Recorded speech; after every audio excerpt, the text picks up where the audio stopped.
누가복음 8장 1절 말씀. 이후에 예수께서 각 성과 촌에 두루다니시며 하나님의 나라를 반포하시며 그 복음을 전파할새 12 제자가 함께하였고 또한 악귀를 쫓아내심과 병 고치심을 받은 어떤 여자들 곧 7 귀신이 나간 자 막달라 마리아이니라 하는 마리아와 또 헤로스 청지기 구사의안의 요한나와 또 수산나와 다른 여러 여자가 함께하여 자기들의 소유로 저희를 섬기더라.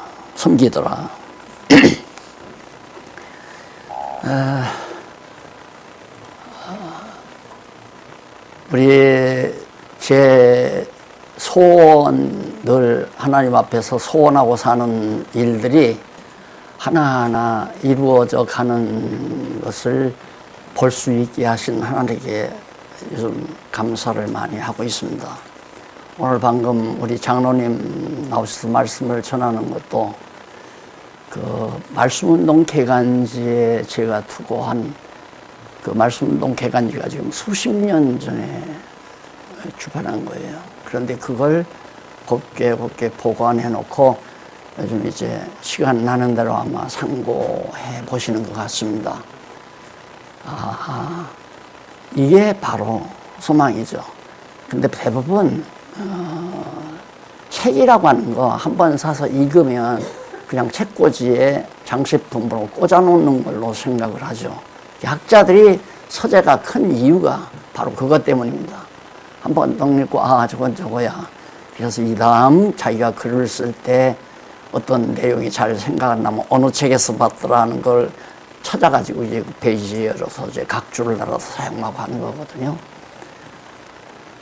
우리 말씀운동이나 또 진리의 말씀사에서 발견하는 것은 사람의 말을 어떤 원리를 전개하는 것이 아니고 하나님의 말씀, 성경을 풀어서 가르쳐 놓은 것이기 때문에 일용할 양식처럼 성경을 우리가 일용할 양식으로 상고해야 하잖아요.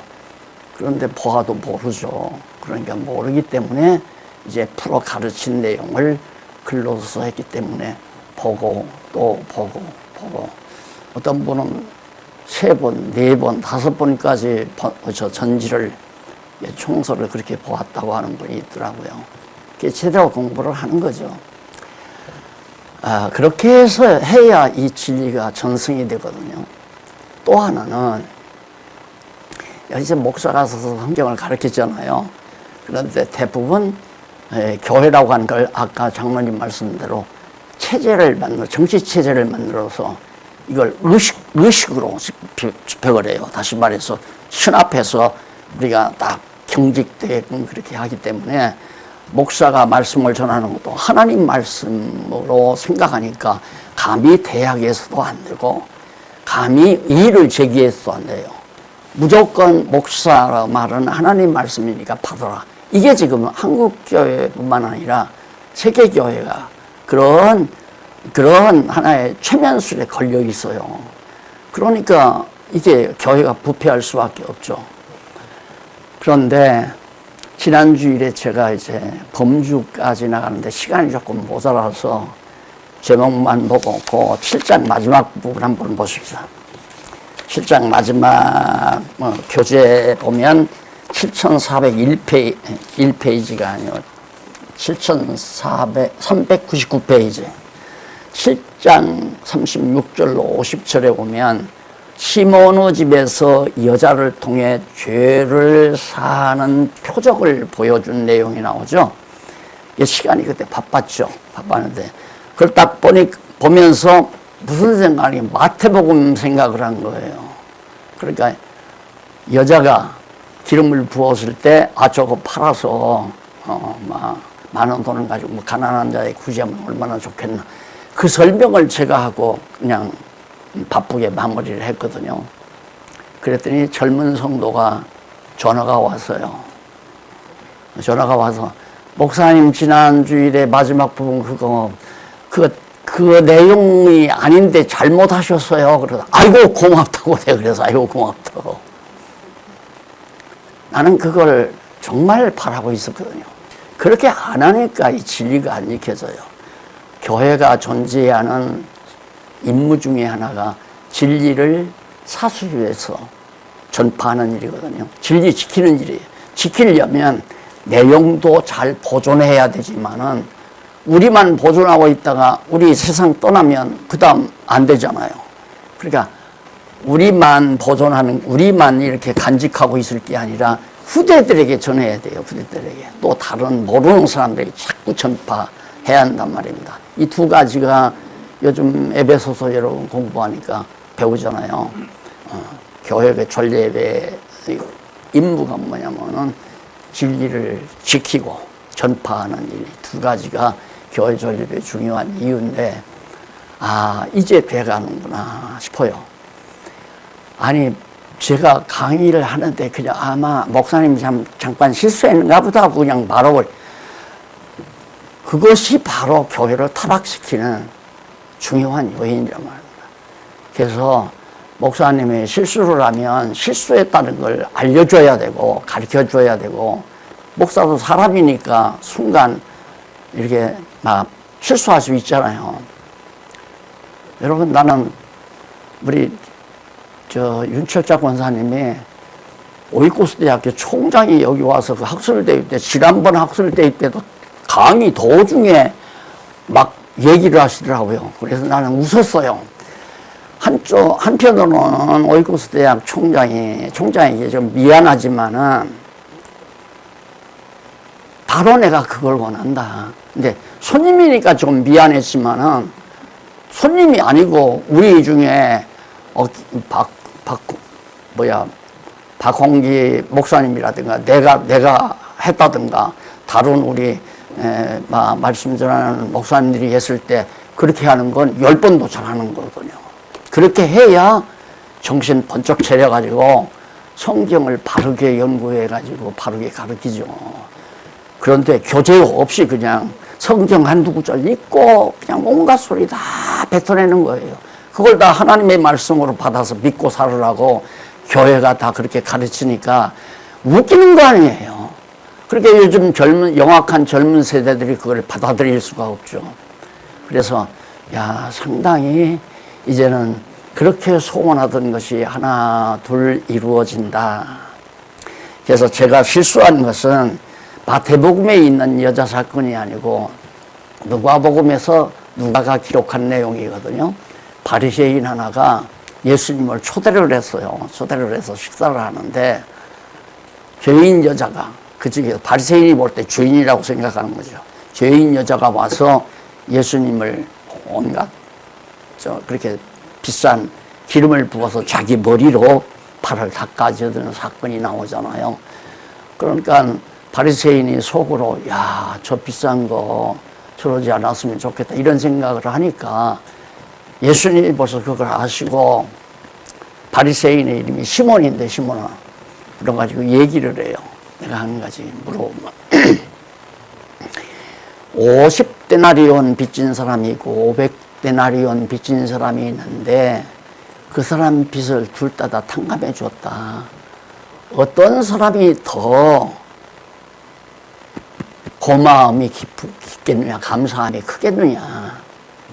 그러니까 바리새인이 있다가 500데나리온 빚진 자지요. 맞다. 저 여자가 죄가 많기 때문에 자기 많은 죄가 용서함 받아서 그렇게 감사한 마음을 표현하는 거다. 우리가 지금 배우는 게 제사 직무에 대해서 배웠던 마지막 부분 아니에요.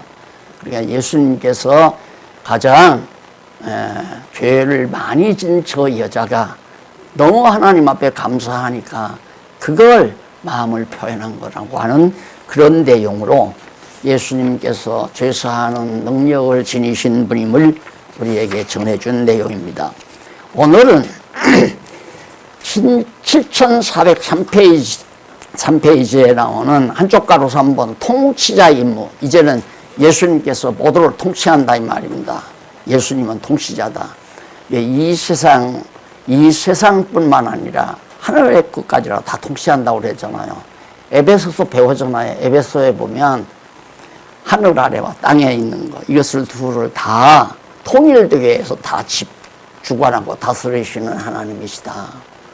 예수님께서 이제는 당신이 그리스도라고 하는 사실을 입증하기 위해서는, 증거하기 위해서는 통치 임무를 수행하면서 그것에 의해서 바로 이제 당신이 그리스도라는 사실을 증거하는 사역을 해가시는 내용이다. 어디까지? 8장에서 9장 17절까지. 자, 그럼 먼저 첫 번째로 밑에 내려와서 양쪽 가로 1번 통치자 권능을 행사합니다. 통치자라면 어떤 그들의 권능이 있어야 되잖아요. 다시 말해 권세가 있어야 된단 말입니다. 자, 그러면 세상 나라는 모든 권세는 백성으로부터, 국민으로부터 나온다고 그러죠. 그래서 대통령이 부리는 권세도, 권력도 국민들이 투표를 해서 도장을 찍어가지고, 그러니까 투표용지에 하나하나 찍는 것이 대통령에게, 대통령 될 사람에게 보내는 권세의 표현이란 말입니다. 그게 국민이 모든 권력을 쥐고 있는 거죠. 그게 민주주의라는 게 그거 아닙니까? 그런데 성경은 정반대예요. 통치자의 권세가 누구면 하나님께 있다.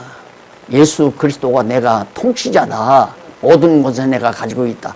그걸 보여주기 위해서 참말로 그런가 안 그런가. 그 근거 한번 보실까요? 근거 7404페이지 두 번째 문단에 보면 일찍이 여호와 하나님께서는 사무엘 선지자로 다윗에게 왕의 기름을 부어 여호와의 신에게 크게 감동되도록 하시고, 사무엘상 16장 13절 그를 이스라엘의 주권자로 삼아 대적을 멸하도록 섭리하셨다.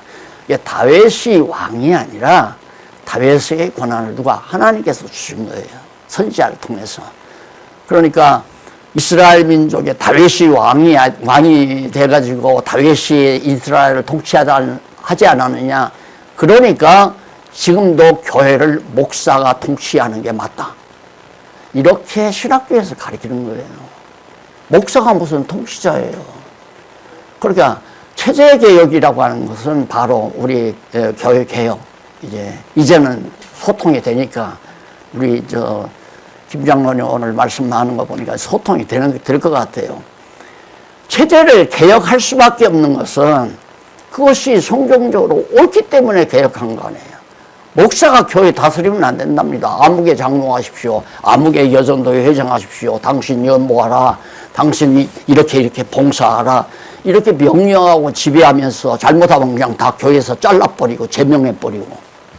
목사가 무슨 권한으로 그렇게 하느냐 이 말입니다. 교회의 머리는 예수 그리스도고 통치자가 예수 그리스도인데, 그리스도가 통치해야 하는데 통치하는 방법이 보면 그리스도께서 성경을 가리키는 교사에게 성경을 깨닫게 해서 성경을 가리키게 만들어요. 가르치면 그 말씀의 능력이 당신의 백성들을 다 다스려가는 거란 말입니다. 그러면 안 된다, 된다, 이건 옳다, 그러다, 아니다, 옳다. 그러니까 교사는 성경을 통해서 옳다, 아니다만 말하라 이거예요. 이에서 더 나가서 옳은 것대로 내가 하려고 하면 그것은 악에 선하는 거죠. 내 명예욕과 내 성공, 내 유익, 그걸 위해서 내가 이걸. 그래 누가 내가 날 들어 그 전에 목사님 교회를 혁명하려고 개혁하려고 하시는 겁니까? 내가 무슨 개혁을 해. 나는 능력이 없어. 난 개혁자가 아니야. 다만 교회는 이러면 아니다. 이것이 옳다라고 하는 것을 교회 개혁론에 썼다고 그랬잖아요. 그러니까 교회 개혁론에 써진 그것이 바로 성경이니까 옳고 그런 걸 분별해서 거기 다 나오잖아요. 이건 옳다, 이건 그러다, 이건 옳다, 그러다. 그러니까 시간 날 때 쓸데없는 잡지 보지 말고 그런 책 한 번 더 열어보면 자꾸 이게 열려지잖아요. 코드가 점점 연결이 되니까 자꾸 총명해져요. 머리가 아주 총기가 있어지고, 그렇게 해서 이제 확신감이 들어가고, 확신감이 들어가니까 사는 힘이 솟아나게 되고 다 그런 거 아니에요. 그래서 책은 책꽂이에 꽂아놓기 위해서 사는 게 아니라, 우리 성경신학에 관한 책은 자주자주 읽으시라고. 읽었어. 나도 지금 읽는데, 나도 지금 읽어. 지금 성경적 기독교 계속 읽으면서 다음 재판할 거 다시 손질하고 단어도 고치고 문맥도 잡아가고 지금 구작하고 하잖아요. 자, 그래서 여기 제자들이, 여인들이 지금 예수님을 섬기잖아요. 자기들의 재정을 내서 자기의 소유로 예수님과 그 따르는 제자들을 섬겼다고 그랬어요. 그리고 벌써 왕이시니까, 통치자니까, 예수 그리스도가 통치자니까 백성들이 왕을 섬기는 그런 모습을 1절로 3절에서 보여주면서 4절로 15절에서는 씨 뿌리는 비유, 유명하죠. 농부가 나가서 밭에 가서 씨를 뿌렸는데, 하나는 돌짝밭에, 하나는 가시덤불에, 하나는 길가에, 하나는 옥토밭에 떨어져서 다 이거 가시덤불에 나서 자라다가 가시덤불에 치여서 말라 죽어버리고, 길가에 떨어진 건 새들이 와서 쪼아 먹어버리고, 돌짝밭에 떨어진 건 수분이 없으니까 말라 죽어버리고, 옥토에 떨어진 씨만이 정말 점점 자라난다. 내가 깜짝 놀랐어요. 이 부분을, 여러분 책 보셨겠지만, 이 부분을 우리가 돌짝밭을 다 개간을 해서 옥토 만드는 게 아니다. 부흥회를 하면 부흥사들이 보통 이 부분 설교는 거의 다 합니다. 회개하라고. 왜냐하면 당신들 세상 일에 다 굳어버려서, 기가처럼 내가 말씀 전에도 못 받아들여. 가라, 엎어! 그게 회개하는 거라. 울고 불고 엎어라. 그러니까 막 울고 불고 엎어. 가시다 세상 염려와 근심으로 꽉 가슴에 차 있는데, 거기 말씀 떨어지면 무슨 필요가 있느냐? 나다가 다 말라 죽을 건데. 돌짝밭, 그거 아주 고집들이 단단하다 이게. 이렇게 설명하면서 옥토밭 만들으라고 하면 그냥 콧물 눈물을 울고 불고 난리 아니에요. 그런데 강남에서 목회하던, 요즘 은퇴했어요, 어느 목사가 딱 한마디 했는데, 옥토밭은 사람이 만드는 게 아니다, 이게. 그런 식으로. 야, 그 양반 내 책을 받는가 보다 싶어요. 진짜로. 그분 쪽으로 책이 갔거든요, 많이. 또 그 사람이 한국에서 최고로 복음적이라고 그래서요. 그래가지고 말씀 듣던 젊은 사람들이 거기가 더 잘한다고 그리 가가지고 책 가지고 와서 날들어 이거 섞어가지고 와라요. 섞으란 말은 목사님 말씀도 옳고 그분만으로도 옳다 이거예요. 그러니까 그분과하고 나과하고 이렇게 접합해서면 끝내준다고. 너나 그렇게 해라, 나는 그렇게 하라. 예, 나도 열심으로 해야 되고 하나님도 열심으로 해야 된다, 그런 식이에요. 그래서 하나님 열심이라는 말을 하면서도 인간 열심도 강조하고, 일반적으로 똑같은 거죠. 언제? 구원받은 이후에. 그러니까 구원시킬 때까지는 하나님의 열심으로 구원을 시키지만, 구원받은 다음에는 내 열심으로 해야 된다. 얼마나 멋있는 얘기예요. 내 말이 아니에요. 이거 틀린 말이에요. 옳은 말 아니에요. 그걸 날도 섞어서 하라고 책을 나한테 갖다 줬어요. 근데 그분이 갑작스럽게 그 얘기를 했더라고요. 맞아요. 하나님께서 이미 하나님 말씀 받아들일 밭을, 마음밭을 다 각자에게 주었어요. 다 준 게 아니라 받아들일 사람만. 고집센 사람 죽어도 하나님 말씀 만들려고 하면 그건 공연히 헛숨 쉴 거 없어. 듣기 싫어요? 그만둬요, 그러면. 보세요. 이 교회 얼마나 편안하게 자라나. 나오면 나오는가 보다, 안 나오면 안 나오는가 보다. 예. 나오는 사람은 말씀이 그립고 듣기 좋으니까 나오는 거고, 안 나오는 사람은 뭔가 유혹에 빠져서 안 나오는 거고, 그럴 거 아니에요. 또 안 나온다고 해도 지금 같이 유튜브로 지금 말씀 듣고 있는 사람이 지금 1000여 명 된다고 하잖아요. 1000여 명. 우리 사이트에 들어와서 등록해가지고 하는 사람이 1000여 명.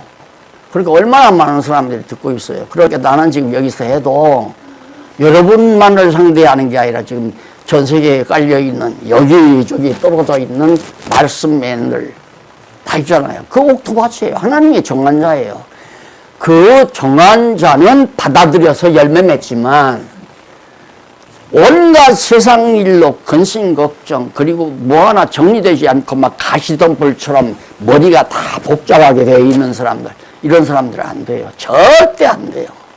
그래, 그것이 왜냐? 바로 인간의 구원과 멸망, 하나님의 말씀을 받을 자와 받지 아니할 자를 주관하고 다스리는 자가 예수 그리스도다. 지금 그걸 이 비유를 통해서 가르치지 않아요. 그 다음 넘어가서 8장 16절로 21절에 보면 주권 능력에 의해서 말씀을 듣고 천국 가족이 될 것을 가르쳐 주잖아요. 여기 나오잖아요. 결론적으로. 누구든지 등불을 켜서 그릇으로 덮거나 평상 위에 두지 아니하고 등경 위에 두나니 이는 들어가는 자들로 그 빛을 보게 하려 합니다. 진리의 빛을 보게 하려고 하나님께서 등불을 이렇게 펴서 밝히 보여준다 이 말이에요. 근데 그게 안 보이는 거예요. 그 빛이 안 보여. 안 보이는 사람은 하나님께서 택한 백성이 아니죠. 그러니까 똑같이 성경을 보아도 잘 안 보이면 보고 싶은데 안 보이잖아요. 그게 내 지혜와 내 능력으로 보는 게 아니에요. 지혜의 영이 스승이 되셔서, 성령이 우리 스승이라고 그랬잖아요. 성령께서 감동해서 신령한 눈을 뜨게 해가지고 보게 하는 거죠. 아까 여기 있었네요. 지웠는데 장로님 강론할 때 전파 대리인이 그랬어요. 온 세상의 전파 대리인이 피동이에요. 지금 우리 박홍기 교수가 유럽 갔거든요. 아침에 좀 출발했는데, 그럼 그냥 하나님께서 길 열어서 가는 거고, 가서 복음을 전파되도록 하는 거는 하나님께서, 성령께서 주관하는 거란 말입니다. 그러니까 걱정하고 살 게 없어요. 아이고, 이러다가 교회다 시들어버리면, 시들어버리면 또 안 시들어지는 데서 전하면 될 거 아니에요. 안 그래? 아이고, 어떤 때는 물론 뭐 여기 안 나온다고 해서 다 말씀을 떠난 사람은 아니지만 여러 가지 사정이 있죠. 저도 그걸 알죠. 그러나 때로는 주일날마다 보고 싶은 마음이야 나만이 어찌 보고 싶겠어요. 모든 성도가 다 보고 싶으니까 주일날 약속한 시간에 다 왔으면 하는 바람이야 다 똑같지만 형편이 그렇지 않은 걸 하나님께서 그런 형편을 이기고라도 나올 수 있도록 하나님께서 하시면 이기고 나오죠. 근데 이걸 볼 때 나가는 것이 좋으냐 안 나가는 것이 좋으냐 하면 안 나가는 것이 좋다고 판별이 나니까 안 나오는 거거든요. 그렇잖아요. 나가는 것이 좋겠다 하면 나가는 거고, 그걸 누가 주관하느냐? 예수님께서 통치자가 주관하는데 내가 전화한다고 전화 안 한다고 나도 자꾸 유혹을 받아요. 아이고, 그 사랑하는 성도한테는 좀 전화라도 한 통화 해볼까? 그 전화를 하는 걸 두렵게 생각하는 게 뭐냐면, 자칫하면 아이고 목사님이 나를 안 잊고 생각하시는구나. 그게 큰 병이에요. 그것이 병이란 말이에요. 그냥 목회하려면 그런 게 있어야죠.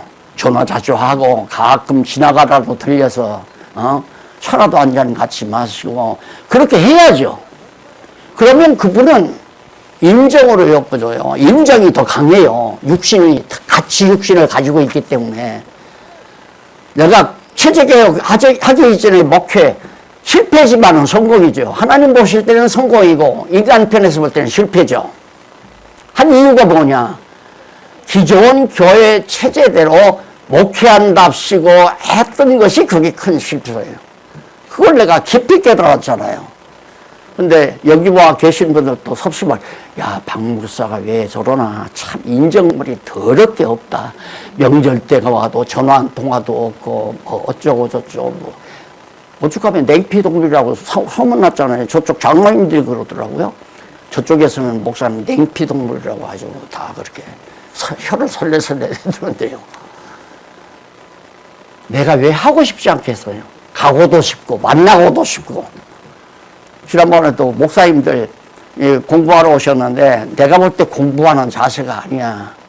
공부는 강의를 이렇게 듣는 건 고등학교 지나서 초급 대학 정도는 강의 들어요. 그러나 대학 졸업반 정도 3, 4학년 가면 강의 많이 안 해요. 실력 있는 강의는 야, 너 논문 졸업 논문 뭐 쓸 거야? 제목 받아가지고 나 여책 이 책 선호 도덕권 건너주면서 이것 독파해서 논문 한번 목차 만들어 봐. 그렇게 3, 4학년 때는 강의하는 교수는 능력 없는 교수예요. 근데 목사님들 4, 5년 동안 강의를 했는데 계속 강의를 하라니까. 물론 우리 성도님들이야 목사가 아니잖아요.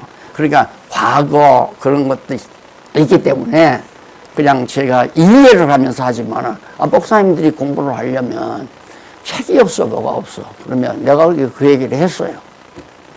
그래서 내가 지난번에 이제 막 보고 싶다고 또 오라고 해서 가서 점심 먹고 차 마시면서 이제 토론도 하고 함수도 하고 공부한 거죠. 이제 그게 진짜 공부라. 그래서 몇 번 아이고 한꺼번에 다 막 여러 사람 오면 내가 밥 사주기가 정말 힘드니까 한 분씩만 오면 내가 김밥이라도 마르다 준비해놓고 내가 기다려서 이렇게 식사하고 차 마시면서 내가 담수 얼마든지. 원래 대학원 교육은 그렇게 하잖아요. 이거 지금 연구반이에요, 연구반. 연구반이니까 최고반이란 말입니다. 그런데 점점 성장하는 모습을 지금 제 눈으로 보니까 제 입이 빵긋빵긋하면서 강의하잖아요. 좋아가지고. 8장 16절 21절 분명히 여기 나오잖아요. 말씀 듣고 천국 가족이 된다. 천국 가족이 되게다 할 것을 하나님께서 다 가르쳐요. 내가 내 주권대로 다 그렇게 한다. 내 노력으로 되는 게 아니다. 그러니 여러분 지금 오늘 또 가서 하나님 말씀 일용할 양식 먹고 싶다. 그 얼마나 대박입니까? 벌써 하나님께서 그런 마음을 주시고 예수님께서 성취라서 성령 보내주셔서 주시고 말씀 사모하게 하고 말씀 들으면 끄덕끄덕하게 하고. 명절이라고 오랜만에 우리 손녀들 만났거든요. 만나는데 마침 손녀들 둘만 찻집에서 조용히 만날 기회가 있었어요. 그래서 할아버지가 할 얘기가 있는데 해서 뭐 해달래요. 그 했더니만 할아버지 참 재밌어요. 왜? 세상에 없는 얘기니까. 예? 안 그래요? 참 재밌다 이거예요. 그렇게 말씀을 받아들인다는 자체가 대박이에요. 엄청난 대박. 이건 하나님께서 당신 백성 삼았다는 얘기거든요. 예수 그리스도가 주권자가 되셔서. 다음에는 양쪽 가로 2번. 통치자 표적을 보여줘요. 내가 그는 이제 정말로 통치자다라고 이렇게 가르쳐 놓고는 진짜 내가 통치자인지 아닌지를 내가 표적으로 보여주겠다고 표적을 8장 22절로 9장 17절까지 나타나는데 첫 번째로 8장 22절 25절에서는 바람과 호수 물결을 복종시키는 통치의 표적을 보여줍니다. 하루는 제자들과 함께 배에 올라서 갈릴리 바다에 배에 많이 있거든요. 그 배에 오르사 저희에게 이르시되 호수 저편으로 건너가자 하심에 이에 떠나 행선할 곳으로 갔어요. 갑자기 배 타고 이제 저쪽으로 가자 했는데 바람이 불고 풍랑이 일고 난리가 난 거예요. 예수님과 그걸 다 알죠. 그런 환경을 만들어 놓고 하나님께서 바다야 잠잠해라, 바다야 잠잠하라, 바람아 잠잠하라. 딱 멈춰 고요해졌다 이거예요. 바람과 바다가 위기에 이렇게 순종하는 거. 통치자니까 순종하죠. 그걸 보여준 거예요. 그런데 여러분 기도 많이 하고 금식하고 능력 받으면 바람과 바다도 잠잠케 할 수 있습니다. 예수님께서 물 위로 걸어서 베드로를 만났잖아요. 그러니까 한국에서 세계에서 제일 위대하다는 목사 있죠. 세상 떴지만 그분이 그러더라고요. 자기는 하나님께 자기가 기도하고 능력을 받았기 때문에 자기는 아무리 불이 범람해도 그 물 위로 건널 수 있어야 그게 권능이 있는 자다. 이게 자기는 그렇게 할 수 있다는 거예요. 그 한번 시켜봤으면 참 좋겠더만 그걸 안 시키더라고. 그러니까 쥐약을 먹어도 안 죽어요. 독약을 먹어도. 그러면 그냥 쥐약 갖다가 타서 커피 한 잔 타가지고 이거 마셔봐라. 죽나 안 죽나 보자. 죽어요. 한강에다 걸어가라 못 걸어가요. 어느 목사 하나 만났는데 자기가 정말 하나님께 늘 기도하고 사는데 자기 생전에 해야 될 일 하나가 있는데 한강 물 위로 걷는 일 하나만 남았다 이거예요. 그걸 자기가 하겠다는. 근데 돌아갔어요. 성경을 잘못 보고 있는 거예요. 예수님이 우주와 만물을 지배하는 지배 능력이 있는 것을 제자들에게 보여주기 위해서 바람과 바다가 명령하니까 잠잠해지잖아요. 빛과 어둠에게 명령하여 빛이 있으라니까 빛이 비추셨잖아요. 우주 만물이 다 복종한다 이거예요. 과학 서적 하나 보니까 앞으로 화성으로 이민 갈 준비를 하자. 화성으로. 근데 화성으로 먹을 걸 날려야 되고 산소를 날려야 되고 그게 문제인데 도시 건설 그 모형도까지 다 나왔어요. 간다고. 빨리 가면 3개월에서 6개월 사이에 간대요. 자, 인간들이 이렇게, 그러니까 성경에 이미 얘기했잖아요. 말세가, 오늘 장로님 말세 얘기했는데, 말세가 인지가 엄청 발달한다, 이거예요. 인간의 지식이 발달한다. 그게 지식이에요. 그건 지혜가 아니고, 지식이라는 거는 정보를 귀합한 걸 지식이에요. 얻어들인 정보들을 귀합해서 가지고 있는 걸 지식이라고 그래요. 그러니까 인간들의 지식으로 이런 원리 저런 원리 지역적인 원리죠. 지역적인 원리들을 하나하나 받아가지고 그걸 조합을 하니까 그 우주선도 만들게 되고 정말 인간이 감히 넘볼 수 없는 AI, GPT도 만들게 되고 그게 이제 여러 가지 기술들을 조합해서 자동차 하나도 내 차는 일일이 내가 신호를 해야 장비거든요. 그런데 요즘 산 차는 그러지 않더라고요. 그냥 안 잠그고 가도 시간 따라서 지가 딱 잠긴대요. 그게 인간들의 지식을 이렇게 집합해서 그러니까 말세 때까지 발전한 이 지식이 마지막 판에 얼마나 발전하겠어요. 그래서 성경에 공중에 장막 궁전을 만든다고 그래서요. 공중에다가. 그래서 거기에서 이제 온 지구를 통제를 하는 거죠. 그 꿈을 지금 자꾸 꾸잖아요, 사람들이. 그런 꿈을. 이게 성경이 이미 다 얘기한 것들이에요. GPT도 마찬가지죠. 말하는 우상 만든다고 요한계시록에 나와 있잖아요.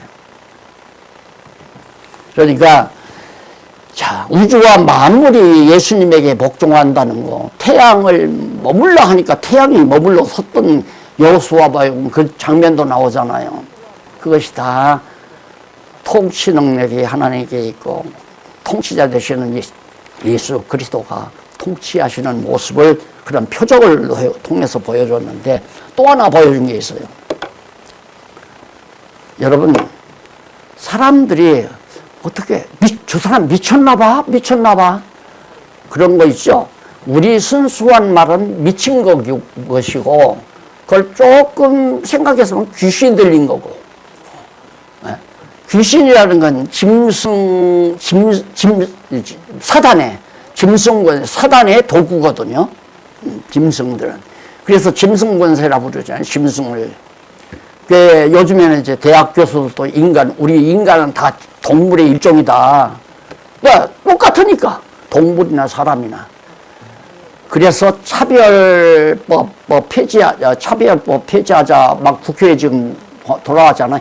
남자, 여자 차별 없고, 또 노인, 젊은 사람 차별 없고, 그런 뜻만이 아니에요.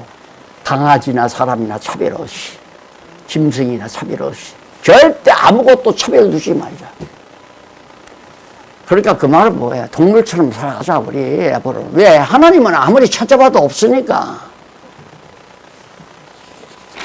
이런 얘기하면 자꾸 길어지니까 우선 또 귀신 몰아내는 거 나오죠. 귀신 들린 사람이 뭐 벌거벗고 무덤가에서만 사는 거예요.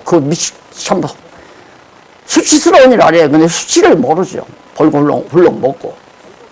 귀신 들리면 그래요. 나 많이 봤어요, 그런 것도. 귀신 들린 사람이 막 여자 화장실에 뭐 들렸으면 아무것도 없죠. 다 놀래서 기절하고 난리죠. 근데 그 귀신이 예수님을 알아봐요. 당신은 하나님의 아들. 왜? 같은 영계니까 알아보죠. 괴와 죽겠는 거예요. 예수님을 보니까 자기가 사람이 괴로운 게 아니라 그 안에 있는 귀신이 괴로운 거예요. 왜? 귀신이 예수님은 어떻게 할 수가 없으니까. 예수님한테는 패배하잖아요.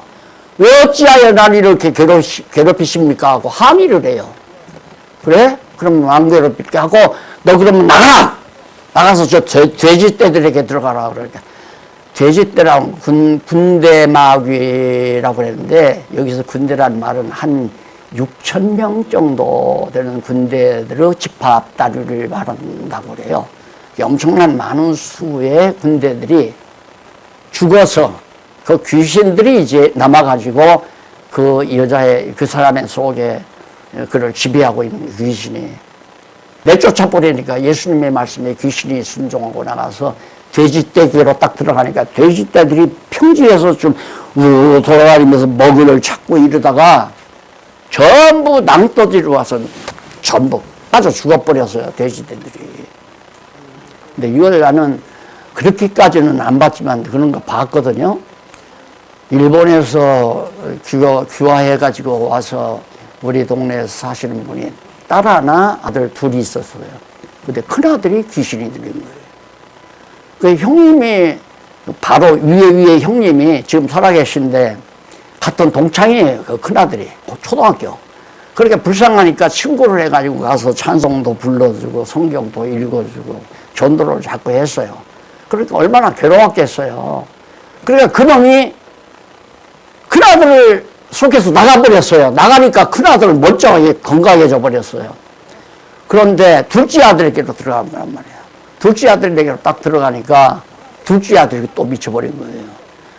그러다가 나중에는 막내 딸한테 들어갔어요. 막내 딸.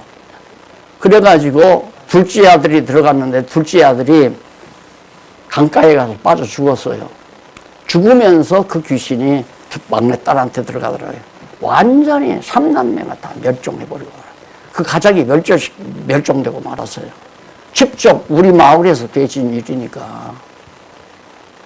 이게 귀신이 있다 없다 천만의 말씀이에요.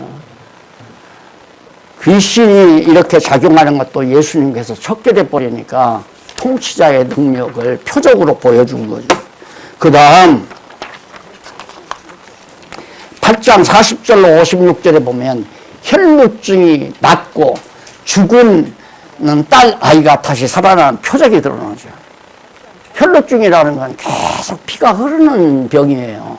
이거 불치병이죠. 불치병. 죽은 딸이 살아나죠. 사람이 죽었다 살아나는 건 불가능하잖아요. 근데 예수님이 딸 안심하라. 다 딸도 살려내고 혈루증도 고쳐내버리고. 왜? 내가 질병도 지배하고 그 다음 여기 생명도 죽고 목숨이죠. 육신의 생명이라고 하는 건 그냥 목숨이라고 표현하는 게 제일 정확해요. 생명은 본체가 하나님이 가지고 계시는 본체를 생명이라고 할 수 있기 때문에 육신의 이 호흡을 통해서 이렇게 생명이 작용해서 호흡을 하고 있는 것이 육신이기 때문에 목숨이죠, 목숨. 숨 멎으면 죽잖아요, 육신은. 그런데 그 딸아이를 죽었는데 예수님이 아니다, 죽은 게 아니고 잔다. 가서 깨웠다 이 말입니다. 진짜로 자서 깨운 게 아니라 죽었는데 그걸 예수님은 다시 일으키니까 잔다라고 얘기를 한 거예요. 그래서 하나님께서는 우리 육신의 생명이나 육신의 질병 다 주관하세요. 다 지배하고. 그러면 우리는 무슨 생각하냐? 아유, 그러면 내 병 좀 하나님 예수님 고쳐주시죠. 그건 내 욕심이죠. 하나님께서 보실 때는 바울이 병이 있어서요. 질병이. 그걸 가시라고 그랬어요. 그걸 하나님 앞에 몇 번이나 구했어요. 낫기를. 하나님께서 안 고쳐줬어요. 그 복인 줄 알아요. 병든 것도 복이에요. 이상한 소리예요? 이상한 소리 아니에요. 병 안 들려서 건강하면 어떻게 할 것 같아요? 병 들리니까 하나님이 싫어하는 일을 할 수 있어요? 못해요? 상상을 해보세요. 얼마든지 유추할 수 있는 거니까. 그래, 하나님께서 나에게 질병을 주신 것은 내 어리석은 육성을 죽이기 위한, 또 하나님을 거역하고 살기 위한. 아까 장로님 그랬잖아요. 부유한 나라에는 전도가 안 된다. 돈뿐이나 있으니까 예수 저 다 치워버리잖아요. 여러분 자녀들 보세요. 그것들 배고픈 줄 알아요. 가난을 알아요. 아무것도 모르잖아요. 아버지야 배고파서 혼났다. 라면 끓여 먹지 왜 배고팠어요? 이런다고 그러잖아요. 그런 애들이 예수를 믿겠어요? 그렇게 돈 많은 게 능사가 아니라는 건 내가 자꾸 얘기했잖아요. 솔로몬에게 달라고도 하는데 왜 돈을 줘요? 하나님께서. 타락시켜가지고 남북 왕조 다 분리시키려고. 어쩔 수 없는 거예요. 장안중앙교회에 이 돈덩어리 누가 달라고 그랬어요? 한 번도 기회에 기도해 본 적 없어. 근데 이거 죽어놓고 왜 교회 갈라지게 만들어? 솔로몬 이스라엘 민족도 이렇게 하나님께서 하는데 장안중앙교회 정도야 하고도 남지. 근데 가만히 생각해 보니까 참 하나님이 어떻게 내 속을 다 들여다보고 계셨어요.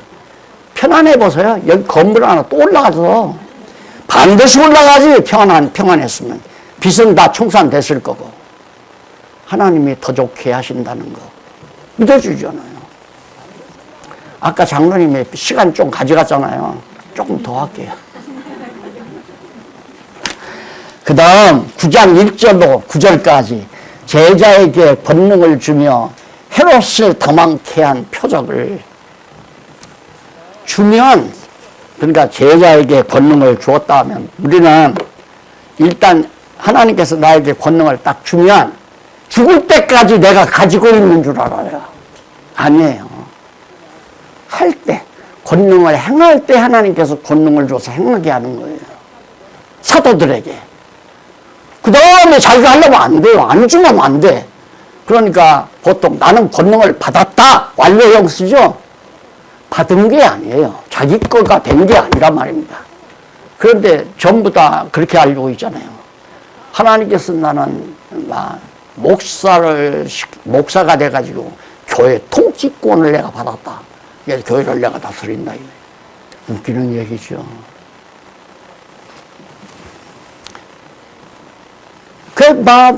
제자들이 병도 고치고 안전방해도 일으키고 표적들을 해가니까 그 당시에 헤롯 유대인의 왕 헤롯이 있었잖아요.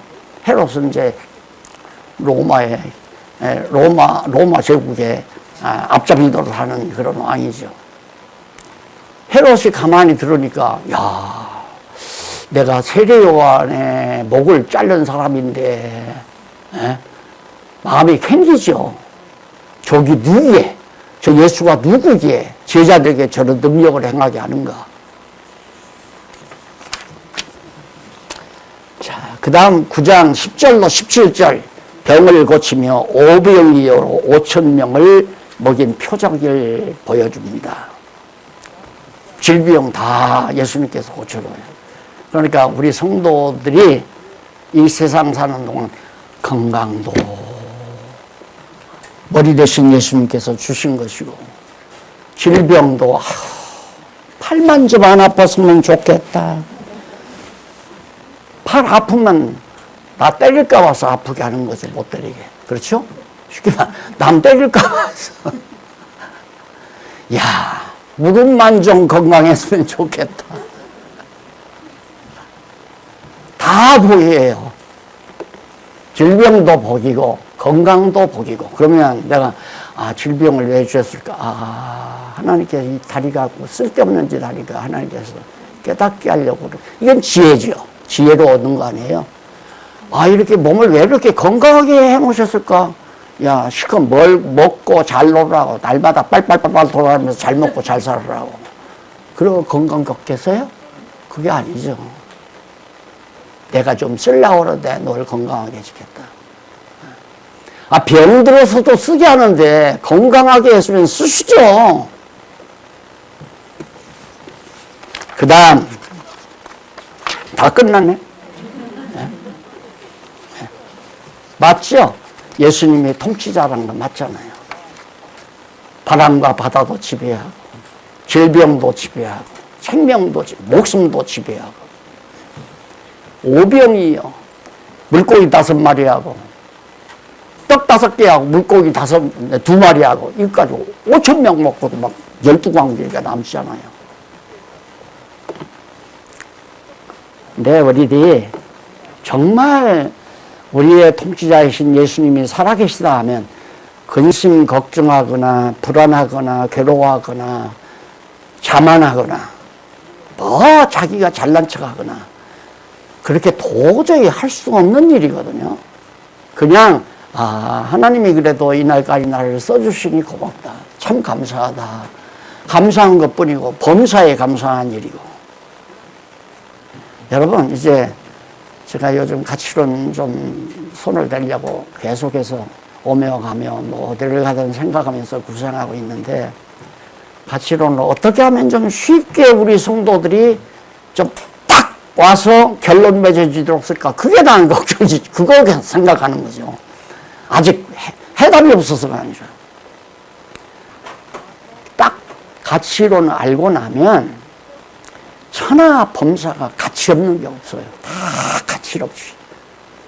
내가 가지고 있는 질병도 가치 있고, 부여도 가치 있고, 지혜도 가치 있고. 그런데 가치만 있는 게 아니라 무가치할 수도 있어요. 내가 가지고 있는 지혜도 무가치하고, 돈도 무가치하고, 질병도 무가치하고, 건강도 무가치하고. 그건 여러분 벌써 결론 나올 거 아니에요. 하나님 모르면 다 무가치하고. 그러니까 살고 나면 허무해요. 조순 경제부총리 지내신 분이 있잖아요. 한 번 나오셔서 해가지고 점잖게 생겼잖아요. 그분이. 나오셔서 하는 얘기가 참 인생은 허무합니다. 허무하다. 허무하죠. 다 무가치 하니까. 어느 가치 있는 게 하나도 없어요. 근데 가치 있다고 쐐기 받아서 순간에 가치를 누리고 살죠. 순간 가치를 누리고. 근데 하면서도, 그러니까 어제도 뭐 이겼는지 안 이겼는지 모르겠어요. 뭐 일본하고 했는데, 이겼다든가? 다 봤구나. 시작하는데 나는 들어가서 잤어요. 이 골덩어리 하나, 박스가 아니라 이걸로 들어가니, 뭐가 그렇게 가치가 있어. 온 국민이 밥잡 안 자고 그래. 그 난리야. 기도합시다. 살아계신 하나님 아버지, 천하 만사 만물이 다 가치로움을 알고 범사의 하나님 찬양하며 살게 하심을 감사합니다. 우리 나라와 세계와 우리 교회와 가정과 우리 자신과 자녀들 다 홀로 주관하시고 통치하시는 예수 그리스도를 머리로 하고 살 수 있도록 은혜 주신 것을 감사하고 또 감사드립니다. 이 감사 잃지 않고 늘 평강을 누리게 하시옵소서. 예수님의 이름으로 기도드립니다. 아멘.